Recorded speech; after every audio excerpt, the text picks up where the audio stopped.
Boy, you want to talk about a bad day. Let's take a look at this on the bench. A little background on this saw, and we'll plug it in because I'm curious. Supposedly, this was the first day for this saw on the job site. First day being put to work, and it didn't make it. Let's start with the small ball stuff. All right, top handles. Here, let me back you out a little bit. It doesn't look that bent, but it really is bent. The buffer on the bottom broke. Oh, the gas tank is busted here. There's a crack in it somewhere over here. Anyway, there's not a drop of fuel in here. It all leaked out. Filter base is busted. I've tried to glue these back in, but because it's that air filter's wiggling around back here,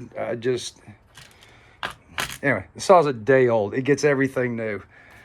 Starter housing is busted.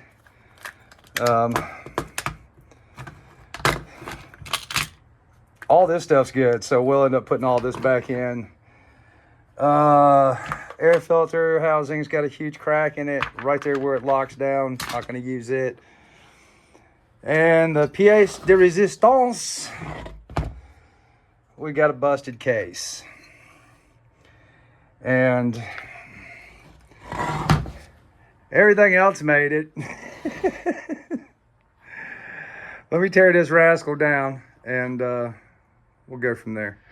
Now, I'm going to say, when you pick up your brand new chainsaw and take delivery of it at the dealership, you're going to at least get a tank of gas, you know, or a half a tank of gas or whatever. But it's supposed to be a full tank of gas. This customer has switched over to Honda HP2. So let's take a look at the oil film that's been slowly oozing down here and how the crown of the piston's wet. This is from the first tank of gas, and I would imagine the slickness and the sheen on top of the piston is from the second tank of gas, which would be HP2. You're seeing some break-in witness marks here, and here's your cylinder. Again, the combustion chamber is shiny, not dry. That's typical with HP2. The level of lubrication and how clean this stuff burns is absolutely phenomenal. Okay, enough about that. We got to make another oil video sometime soon. I've got to get one of my saws put back together to do the oil testing, but I thought this would be a great, here's what's up. Here's your oil pump, and I do want to show you something. So if you've got a 500i or a 661, they put this little spring roll pin on here, and let me show you what's up. I'm gonna put this in the vise and then put the camera in the tripod. Okay, you should normally have a full quarter turn. So if I turn this counterclockwise, that's the least amount of oil that the oiler is going to put out. And if you turn it clockwise, that's the maximum. The spring roll pin is in the way. So what we're going to do is back this off just a little bit. And you can do this on the saw. There's actually a small opening, but just tap on this until it's flush. And then now you have full range of motion, or full range of oiling. You probably won't notice because at this max setting, before the spring roll pin is pushed in, it'll decently oil a 25-inch bar. But if you've got a 28, 32, or 36, you have got to have maximum output. I think this is a European thing. They put that in there. It's, you know, obviously it's easily defeatable. I don't know why, but most dealers I've seen don't do this, even if they sell it with a 36-inch bar. They just send it. Having the right tool for the job is just absolutely killer. This puller works just by setting it down and then using a couple of bar nuts and bolting this. You center up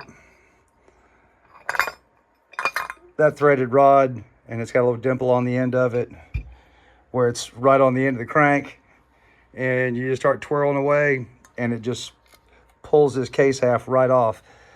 And because we're only changing this case half and the traditional puller won't work, in this scenario because of this extra material around the bearing pocket. It made this 10 times easier. And then lastly, if that's not an advertisement, I don't know if we put a little bit extra light on here. Nah, that makes it worse. But I mean, you just look at that and see how much oil film at 40-to-1 the Honda does. I don't know why it seems so dark. But anyway, everything's so well lubricated. You're just not going to find that with any of the factory oils that Steel, Husky, or Echo give. Case is back together. When you order a case half from Steel, these are non-magnetic. They're one-time use. I mean, I can barely even feel the weight of that in my hand. It's like air. Anybody out there savvier than me?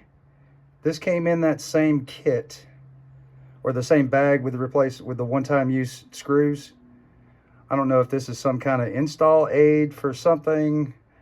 It wasn't on the old case anywhere. Hope I'm not screwing something up. Anyway, this particular type crankshaft right here, and you notice I've just taken some of this nice thick heavy duty plastic bag, and this is going to help me slide over the groove that's cut in there. And this is basically kind of like a it snaps onto the crankshaft right there, and I guess it keeps the oil warm gear from going down and touching that seal. But anyway, it's easy to roll this seal over because you're right there where you're starting the install of the seal. Here, I'll show you. Okay, long blocks together, heads on, mufflers on. And now I've got to take, when you buy a fuel tank from Steel, it comes without boxes, ribbons, or tags. You do get a couple of knickknacks, but you're going to have to transfer some of your hardware, linkage, the fuel pump and kill switch apparatus, and then the brain will have to go back in these pockets. Sit tight and I will walk you through all that simple, easy peasy stuff. There's really not a whole lot to see here. You've got one hold down screw that goes right here and another T20 that's right there, and that just holds down the module and the fuel pump.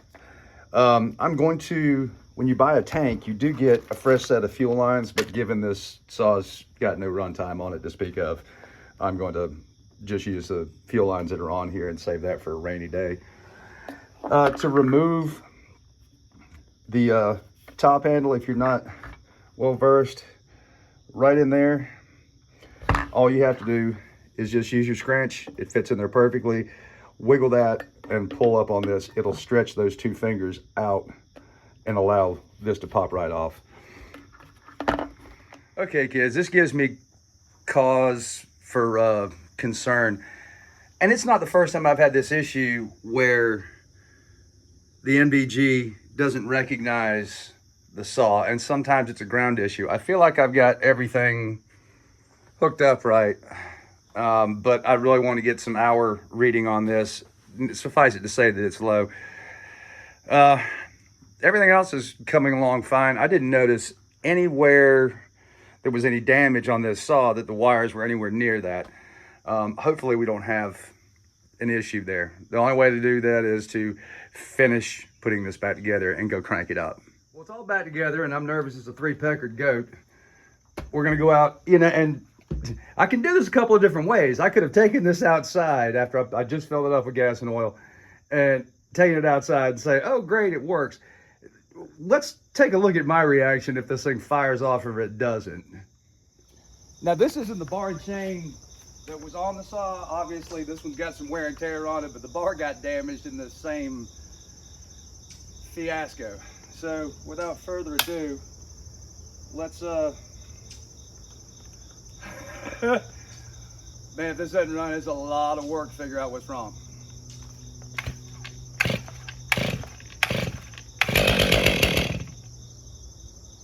Praise Jesus.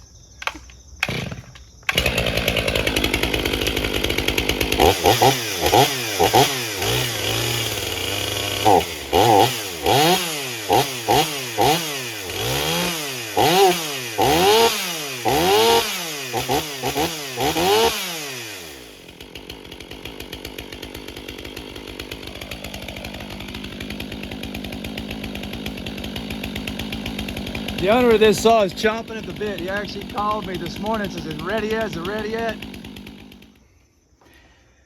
I can't say how or why the MDG would not read this saw, seeing how it actually runs.